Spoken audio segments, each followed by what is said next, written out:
ಒಮ್ಮೆ ಒಬ್ಬ ರಾಜ ಮರಣದಂಡನೆಗೆ ಒಳಪಟ್ಟ ಒಬ್ಬ ವ್ಯಕ್ತಿಗೆ ಒಂದು ಪ್ರಶ್ನೆ ಕೇಳ್ತಾನೆ. ಅದೇನಂದ್ರೆ, ಒಂದು ಸ್ತ್ರೀ ಏನನ್ನ ಬಯಸ್ತಾಳೆ ಅನ್ನೋದಕ್ಕೆ ನೀನು ಉತ್ತರ ಹುಡ್ಕೊಂಡು ಬಂದೆ ಅಂದ್ರೆ ನಿನ್ನ ಮರಣದಂಡನೆಯಿಂದ ಮುಕ್ತ ಮಾಡ್ತೀನಿ ಅಂತ. ಮರಣದಂಡನೆಗೆ ಒಳಪಟ್ಟ ವ್ಯಕ್ತಿ ಸಂತೋಷದಿಂದ ಸರಿ ಅಂದು ಅಲ್ಲಿಂದ ಹೊರಟು ಊರೂರು ಸುತ್ತಾನೆ.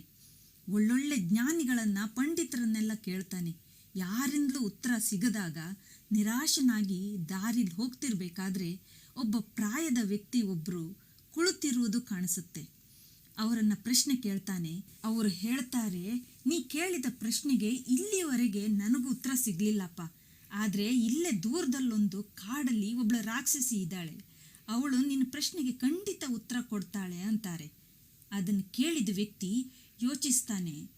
ಉತ್ತರ ಸಿಗದೆ ರಾಜ್ಯಕ್ಕೆ ವಾಪಸ್ ಹೋದ್ರೂ ಸಾಯ್ತೀನಿ ಅಂದಮೇಲೆ ರಾಕ್ಷಸಿ ಹತ್ರ ಹೋಗಿ ಉತ್ತರ ತಿಳ್ಕೊಂಡೇ ಸಾಯ್ತೀನಿ ಅಂತ ಧೈರ್ಯ ಮಾಡಿಕೊಂಡು ರಾಕ್ಷಸಿ ಬಳಿ ಹೋಗಿ ತನ್ನ ಪ್ರಶ್ನೆ ಕೇಳ್ತಾನೆ. ಆಗ ರಾಕ್ಷಸಿ, ನೀನು ನನ್ನ ಮದುವೆ ಆದರೆ ಮಾತ್ರ ಉತ್ತರ ಕೊಡ್ತೀನಿ ಅಂತಾಳೆ.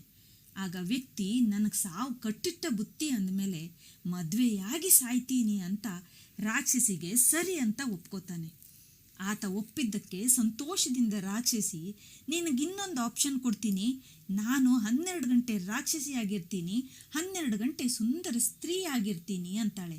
ಅದಕ್ಕೂ ವ್ಯಕ್ತಿ ಒಪ್ಪಿದಾಗ, ನಾನು ಹಗಲಲ್ಲಿ ರಾಕ್ಷಸಿ ಆಗಿರಲಾ ಇಲ್ಲ ರಾತ್ರಿಯಲ್ಲಿ ರಾಕ್ಷಸಿ ಆಗಲಾ ಅಂತ ಕೇಳ್ತಾಳೆ. ಆಗ ಆತ ಯೋಚಿಸ್ತಾನೆ. ಹಗಲಲ್ಲಿ ರಾಕ್ಷಸಿ ಆದರೆ ದಿನ ಹಾಳಾಗುತ್ತೆ, ರಾತ್ರಿಯಲ್ಲಿ ಆದರೆ ರಾತ್ರಿ ಹಾಳಾಗುತ್ತೆ. ಕತ್ರಿಯ ಮಧ್ಯೆ ಸಿಕ್ಕ ಅಡಿಕೆ ಹಾಗಾಯ್ತು ನನ್ನ ಪಾಡು ಅಂತ ಅಂದ್ಕೊಳ್ತಾ, ನಿನಗಿಷ್ಟ ಬಂದಾಗ ರಾಕ್ಷಸಿ ಆಗು ಅಂತಾನೆ. ಆತನ ಮಾತು ಕೇಳಿ ರಾಕ್ಷಸಿ ಸಂತೋಷದಿಂದ, ನನ್ನೆಲ್ಲ ಮಾತನ್ನು ಒಪ್ಪಿದ್ದಕ್ಕೆ ನಾನು ನಿನ್ನ ಜೊತೆ 24 ಗಂಟೆ ಸುಂದರ ಅಪ್ಸರಿಯಾಗಿರ್ತೀನಿ.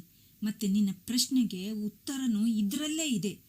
ಒಂದು ಹೆಣ್ಣು ಬಯಸೋದು ಅವಳ ಇಷ್ಟದಂತೆ ನೀನಿದ್ರೆ ಸುಂದರ ಯುವತಿ ಆಗಿರ್ತಾಳೆ.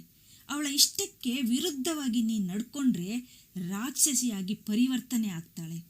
ಎಲ್ಲವೂ ಅವಳ ಇಷ್ಟದ ಮೇಲೆ ಅವಲಂಬಿಸಿರುತ್ತೆ. ಇಷ್ಟೇ ಹೆಣ್ಣು ಬಯಸೋದು ಅಂತಾಳೆ.